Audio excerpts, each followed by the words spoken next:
पंढरपूरच्या प्रसिद्ध श्री विठ्ठल रुक्मिणी मंदिराची आणि वारीची महती आता जगापर्यंत पोहोचणार आहे। येणाऱ्या काळात लंडनमध्ये म्हणजे ब्रिटनमध्ये श्री विठ्ठल रुक्मिणीचं भव्य मंदिर बांधलं जाणार आहे। यासाठी 15 एप्रिल ते जून या कालावधीत पंढरपूर ते लंडन अशी जगातील सर्वात मोठी आंतरराष्ट्रीय दिंडी आयोजित करण्यात आली आहे।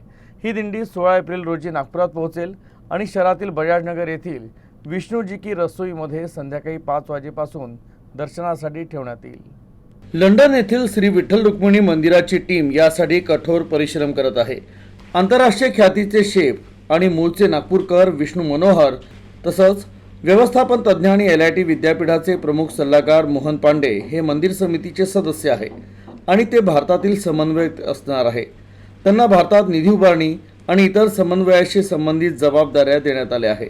पंढरपूरला वाऱ्या जातात, पण यावेळी ही वारी जी आहे पंढरपूरहून निघणार आहे आणि लंडनला जाणार आहे। जवळपास 22 देश पादाक्रांत करत ही वारी 65 दिवसामध्ये पंढरपूरला पोचेल आणि तिची सुरुवात 15 तारखेला पंढरपूरहून होईल, 16ला नागपूरला पोचेल। नागपूरला तिचं पूजन होईल, प्रसाद वितरण होऊन फायनली ती नेपाळ मार्गे भूतान मार्गे लंडनला रवाना होईल।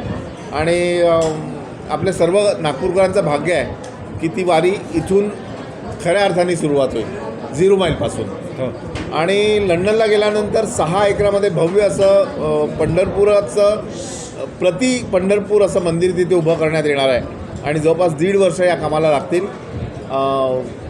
बरीच मंडळी या कामी लागलेली आहेत आणि भारतातलं किंवा नागपुरातलं महाराष्ट्रातलं जे काय काम आहे किंवा इथून काही कोणाला मदत करायची असेल, इथून काही सामान पाठवायचं असेल तर त्याचं दायित्व आमच्या तिघांवरही आहे आणि ते आम्ही पार पाडतो आहे।